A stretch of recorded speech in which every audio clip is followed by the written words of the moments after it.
தவம் புரிந்தனை. ஒரு காலத்துல பிரஜாபதி அப்படின்னு ஒரு பிரம்ம ரிஷி ஒருத்தர் வாழ்ந்து வந்தார், முனிவர். அவரு கௌதம ரிஷியை பார்த்து சொல்ற, அந்த காலத்துல முனிவர்கள்லாம் கணவன் மனைவியோடு வாழ்வாங்க. அப்படி இருக்கும்போது இவர் கொஞ்சம் ஒரு பக்குவம் உள்ளவர் தான், இந்த பிரம்ம ரிஷி. யாரு கௌதம ரிஷியை பார்த்து, நீங்க தவமெல்லாம் செய்யறீங்க, எல்லாம் சரிதான், ஆனா எப்பவுமே பெண்களோட விரும்பி இருக்கிறீங்களே, இப்படி ஸ்திரீ போகத்தில் நீங்க இருக்கலாமா அப்படின்னு கொஞ்சம் பேசணும். அவரு கோபம் வந்துருச்சு. யாரு? கௌதம ரிஷிக்கு கோபம் நீ புறாவாக மாற கடவுது அப்படின்னு. அது மட்டும் இல்ல, நீ நரமாம்சத்தை சாப்பிடு அப்படின்ட்டு.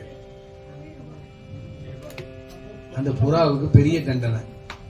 புறாவா பிறந்தார். அது சாப்பிடுற புறா நரமாம்சத்தை சாப்பிடுற புறாவா வந்துட்டாரு. டெய்லி எங்கேயாவது நரமாம்சம் கிடைக்குமான்னு சொல்லி அப்படி இப்படி சாப்பிட்டுட்டு வந்தது. அப்படி வருது, தமிழகத்துக்கு ஒரு நாளுக்கு வருது, நம்ம நாட்டுக்கு வருது. இங்க பார்த்து ஒரு அப்படியே கொஞ்ச நாள் சாப்பிட்டுட்டு இருக்கல, ஒரு நாள் அதுக்கு நரமாமிசம் உண்பதற்கு இது கிடைக்கல, பசி தாங்க முடியல. அங்க ஒரு சோழ மகாராஜா இருக்கிறார். அங்க உள்ள சோழ மகாராஜா ரொம்ப பக்தியானவர். அவர் ஒரு நாள் அவருடைய அரண்மனையில வீட்டு இருக்கின்ற ஒரு மரத்தில் இருக்கையில அந்த புறாவானது பறந்து அவரை போய் கேட்குது, நீ நான் ரொம்ப பசியா இருக்கேன், எனக்கு ஏதாவது கொடு, ஆனா நான் நரமாமிசம் தான் சாப்பிடுவேன். சரி, உனக்கு என்ன வேணும்? உன்னுடைய உடம்புல பாதியை அறுத்து எனக்கு கொடு அப்படின்னு கேட்டுச்சு. பாதியை அறிந்து கொடுத்துட்டாரு.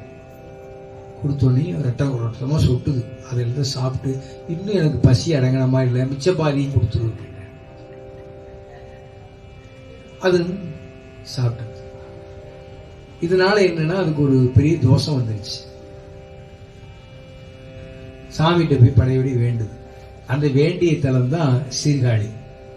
நான் ஏற்கனவே ஒரு தோஷத்துல புறாபா வந்தேன், பசியோடு இது சோழ மகாராஜ்கிட்ட அவர் தன்னையே கொடுத்துட்டாரு, இது எவ்வளவு பெரிய பாவம், இந்த பாவத்தை நான் எங்கு போய் தீர்ப்பது என்று பெருமானை கண்ணீர் மழுகி வேண்டி அவரை பூசணிகள் புரிய பெருமான் அருள்கின்றார். உனக்கு என்னப்பா வேணும் அப்படின்னு புறாவை பார்த்து கேட்கிறார். என்னுடைய தோஷம் நீங்கி நான் மேலும் அந்த பழைய முனிவராக பிரபரிசியாக வேண்டும்.